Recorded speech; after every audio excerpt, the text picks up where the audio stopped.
Hello बच्चों, आज की क्लास में हम किश्त योजना में क्वेश्चन नंबर 7 सॉल्व करने वाले हैं।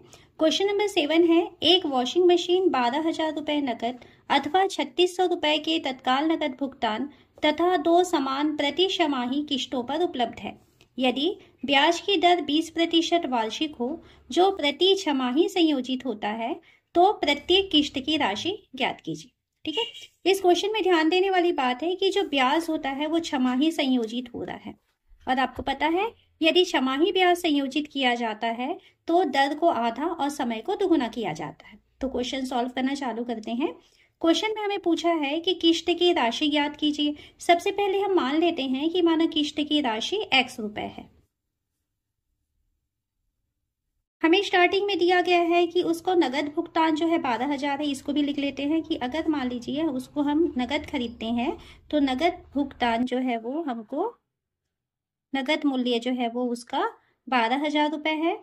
लेकिन यदि हम इसे किश्तों में खरीदना चाहते हैं तो किश्तों में खरीदने के लिए हमें तत्काल भुगतान करना पड़ेगा।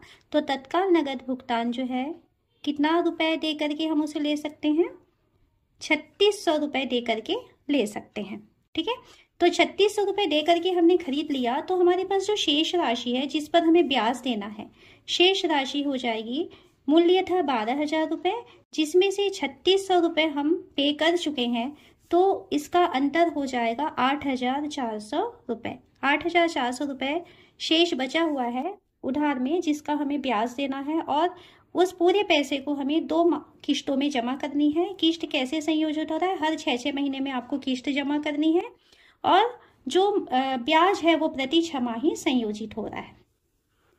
हम यहाँ पर दर ज्ञात करते हैं। दर की वैल्यू हमको 20% वार्षिक दिया हुआ है जबकि ब्याज का संयोजन छमाही होता है। ठीक है, इसको ध्यान रखिए, अभी हम इसको सॉल्व करेंगे। समय दिया हुआ है छमाही किश्तों में उपलब्ध है यानी कि 6 माह यानी 6/12 वर्ष। जब ब्याज छमाही संयोजित किया जाता है तो आपको पता है कि समय को 2 से गुणा किया जाता है और दर को 2 से भाग दिया जाता है। तो 20% को 2 से यदि भाग दे देंगे तो 10% हो जाएगा और ये हो जाएगा प्रति छमाही। समय को यदि हम भाग देते हैं तो 6 दूनी 12 और 2 कट जाएगा तो ये हो जाएगा 1 छमाही। ठीक है, अब नया दर और नया समय आपको पता चल चुका है। दर की वैल्यू जहां हमको यूज करनी है 10 लिखना है और समय की वैल्यू हमको 1 लिखना है। पहले 6 महीने का ब्याज हम शुरू में 3600 रुपए दे करके आए थे और हम कितना उधार छोड़ के आए थे, 8400 रुपए। इसका हमें जब 6 महीना कंप्लीट हो गया तो पहली किश्त हमको देनी है। तो पहली किश्त बेटा जब हम देंगे तो हमको ब्याज भी देना पड़ेगा। ब्याज कितना देना पड़ेगा, मूलधन गुणा दर गुणा समय बटे 100। मूलधन की वैल्यू लिखिए, मूलधन कितना उधार छोड़े थे हम, 8,400। किस दर से हमें ब्याज कैलकुलेट करना है, 10।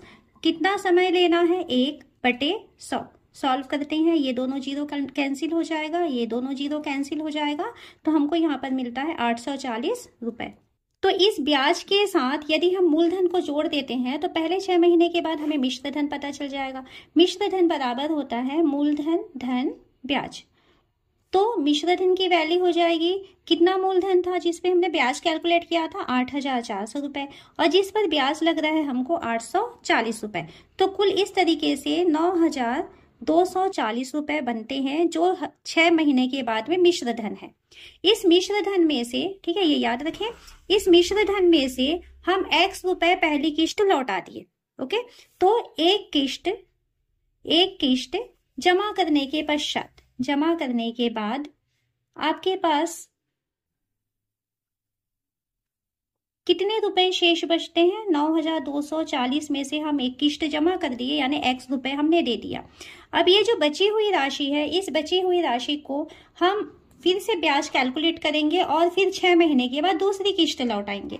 तो इसमें जब हम ब्याज का कैलकुलेशन करते हैं तो इसका जो ब्याज हो जाएगा, ब्याज बराबर हम लिखेंगे मूलधन गुणा दर गुणा समय बटा 100। ये मूलधन की वैल्यू हो जाएगी 9,240 ऋण x कोष्टक बंद, दर का मान 10, समय का मान 1/100। कैंसिल करिए तो यहाँ पर जो ब्याज हो जाएगा ये हो जाएगा 9,240 ऋण x/10। ठीक है, ये ब्याज है और इस कितने का ब्याज है, ये 9,240 ऋण x रुपए का ये ब्याज। ठीक है, तो ये मूलधन और ये ब्याज दोनों मिल करके फिर अगले 6 महीने के लिए मिश्र धन बन जाएगा और उस मिश्र धन को हमें फिर चुकाना है दूसरी किस्त के रूप में। तो दूसरी किस्त हम कितनी देने वाले हैं, x रुपए। x रुपए में हम क्या करने वाले हैं, इस मूलधन के साथ इस ब्याज को जोड़ के लौटाएंगे, यानी 9,240 ऋण x के साथ हमें लौटाना है उसका ब्याज 9,240 ऋण x बटे 10। सॉल्व करें तो x बराबर हो जाएगा, देखिए यहाँ पर लघुत्तम आपको क्या मिलने वाला है, इसमें बटे कुछ नहीं है मतलब 1 है। लघुत्तम मिल जाएगा 10, ये 10 इधर गुणा हो जाता है 9,240 ऋण x धन 9,240 ऋण x। यहाँ पे कोष्टक वगैरह आप थोड़ा सावधानी से सॉल्व कीजिएगा।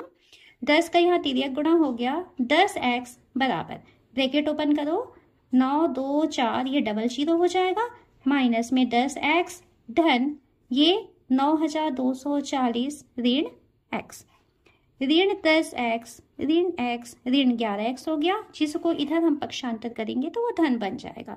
तो धन 11x बराबर ये दोनों संख्याएं यहाँ पर जुड़ जाती हैं तो जुड़ करके ये हो जाएंगी 10 16 4 0।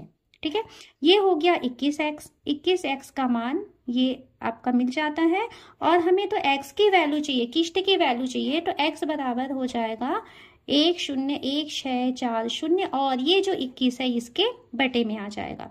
कैंसिल हो सकता है तो कैंसिल करिए, तो ये आपका कैंसिल होने के बाद बचता है 4,840 रुपये। हमको क्वेश्चन में पूछा गया था कि प्रत्येक किस्त की राशि क्या होगी, तो इस तरीके से हमें बेटा ज्ञात होता है कि हर किस्त से 4,840 रुपये लौटाने होंगे।